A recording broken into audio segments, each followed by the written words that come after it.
Hello, હું છું decay મિંજુરા. આજે આપણે જોઈશું આરએલસી સિરીઝ સર્કિટના ગુણધર્મો ચકાસવા.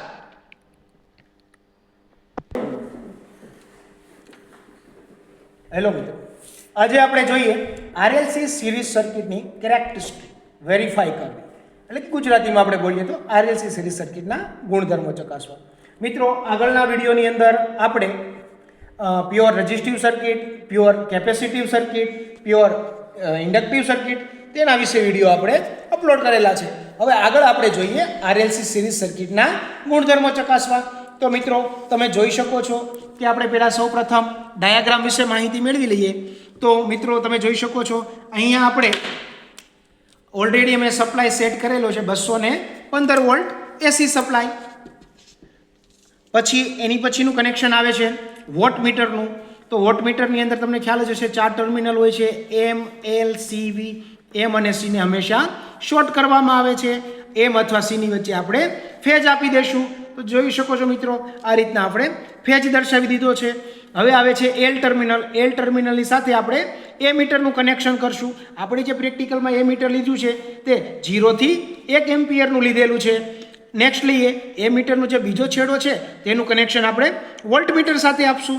વોલ્ટ મીટર જે આપણે પ્રેક્ટિકલ ફીડમાં જે લીધેલું છે અત્યારે આપણા પરફોર્મન્સ માટે તે લીધું છે 0 થી 200 વોલ્ટનું. તમે 0 થી 300 વોલ્ટ 500 વોલ્ટનું પણ લઈ શકો છો. હવે મિત્રો, ખાસ વાત કરીએ આપણે આરએલસી સિરીઝ સર્કિટની અંદર. તો આરએલસી સિરીઝ સર્કિટની અંદર લોડ તરીકે આપણે રેઝિસ્ટિવ લોડ તરીકે આપણે લેમ્પનો ઉપયોગ કર્યો છે મિત્રો.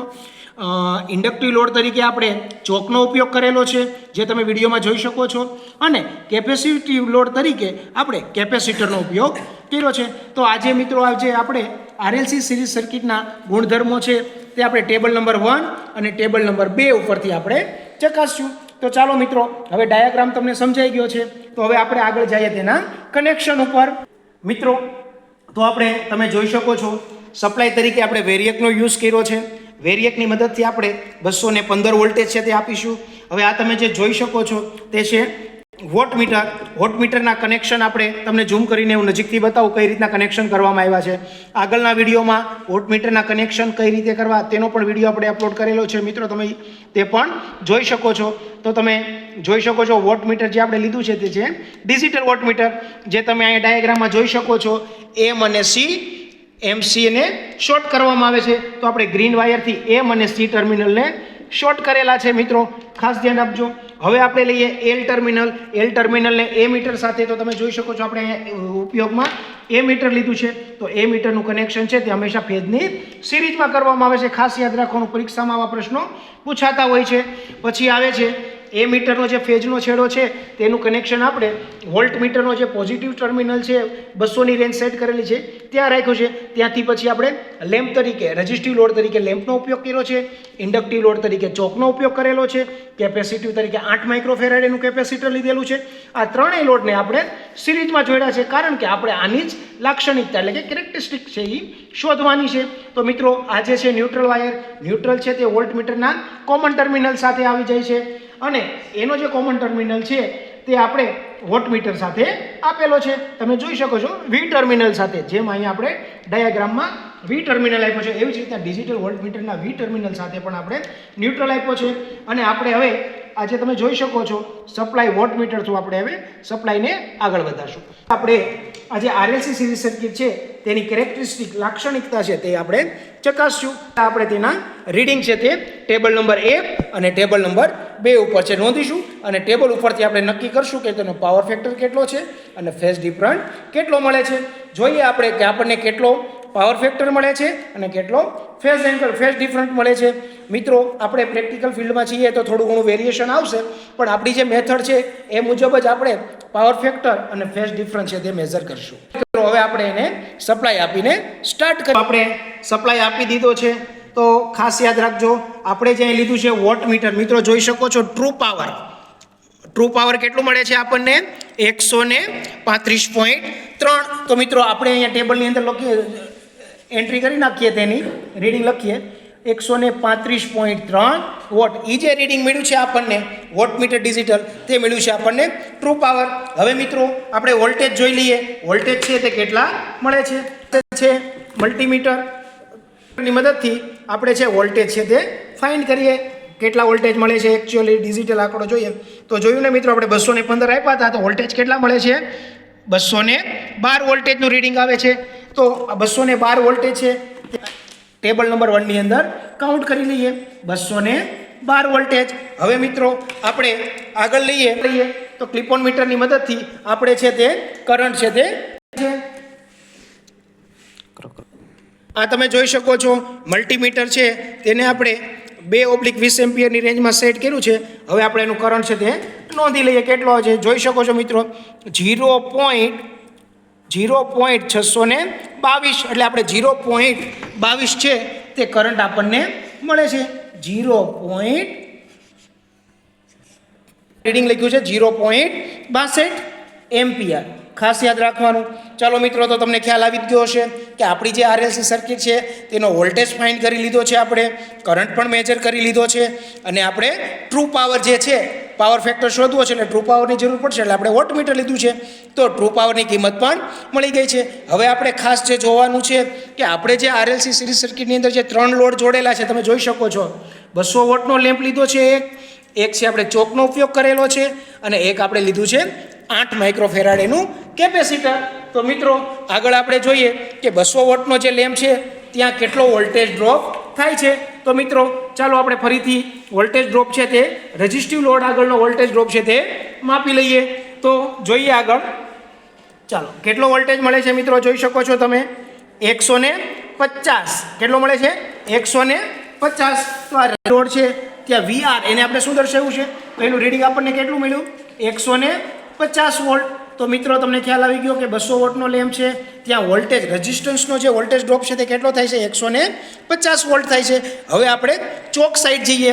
ચોક સાઈડ છે એટલે કે ઇન્ડક્ટન્સ બાજુ વોલ્ટેજ ડ્રોપ કેટલો થાય છે તો એ પણ આપણે મલ્ટીમીટરની મદદથી મેઝર કરી લઈએ. તો ચાલો મિત્રો તમે જોઈ શકો છો રીડિંગ કેટલું મળે છે આપણને? 239. તો મિત્રો ખ્યાલ આવી ગયો હશે તમને કે ચોક બાજુ જે વોલ્ટેજ મળે છે આપણને કેટલા મળે છે? 239 વોલ્ટ. હવે વાત કરીએ આપણે 8 માઇક્રોફેરાડનું કેપેસિટર જે લીધું છે ત્યાં થતો વોલ્ટેજ ડ્રોપ ચેક કરી લઈએ મિત્રો. તો જોઈએ આપણે. તો તમે જોઈ શકો છો તો 8 માઇક્રોફેરાડે આગળ જે વોલ્ટેજ ડ્રોપ મળે છે તે મળે છે તેનું રીડિંગ 222 વોલ્ટ. કેટલું મળે છે મિત્રો? 222 વોલ્ટ. તો કેટલી સરસ રીતે આપણે ટેબલ નંબર 1 છે તેનું રીડિંગ આપણે મેળવી લીધું છે.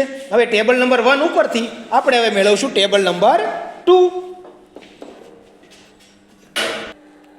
તો ચાલો મિત્રો આપણે ટેબલ નંબર 1નું જે રીડિંગ ફાઇન્ડ કરી લીધું છે તેના પરથી હવે આપણે જોઈએ ટેબલ નંબર 2. તો મિત્રો તમે જોઈ શકો છો ટેબલ નંબર 2 મેં ઓલરેડી બનાવીને ત્યારે જ રાખ્યું છે. હવે આપણે એની અંદર છે તે રીડિંગ કાઉન્ટ કરશું. તો મિત્રો હવે આપણે રેઝિસ્ટન્સ મેળવવો છે તો તમને ખ્યાલ જ છે કે R બરાબર VR/I. તો VR એટલે આપણે કઈ કિંમત લઈશું મિત્રો?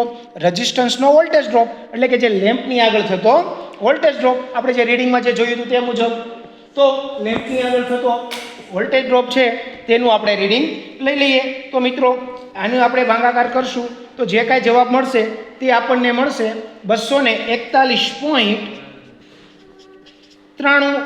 મિત્રો ખાસ યાદ રાખજો VR એટલે શું લીધું છે આપણે? રેઝિસ્ટન્સનો વોલ્ટેજ ડ્રોપ. I એટલે કરંટ. તો કરંટની કિંમત મિત્રો તમને ખબર જ છે કેટલી છે? 0.62. એવી જ રીતના આપણે ઇન્ડક્ટિવ રિએક્ટન્સ એટલે કે આપણે ચોકની કિંમત હવે મેળવી લઈએ ઇન્ડક્ટિવ રિએક્ટન્સની. એ કેટલી આવે છે તો મિત્રો 239. એના છેદમાં કેટલા લઈ લઈશું મિત્રો આપણે? 0.62. જે કાંઈ જવાબ મળશે તે આપણને મળશે ઇન્ડક્ટિવ રિએક્ટન્સ. તો એનો જવાબ આપણને મળે છે 385.48 ઓહમ. મિત્રો ખાસ યાદ રાખવાનું ઓહમ લખવાનું ભૂલવાનું નથી એકમની અંદર. હવે આપણે લઈએ કે આપણે ટેબલ નંબર 1 ઉપર જે ટેબલ નંબર 1 ઉપર જે કેપેસિટન્સનો વોલ્ટેજ ડ્રોપ એટલે કે કેપેસિટર આગળનો જે વોલ્ટેજ ડ્રોપ થતો હતો તેની કિંમત કેટલી મળતી હતી આપણને? 222. તો મિત્રો 222 ભાગ્યા કરંટ કેટલો પસાર થાય છે સર્કિટની અંદર? 0.62.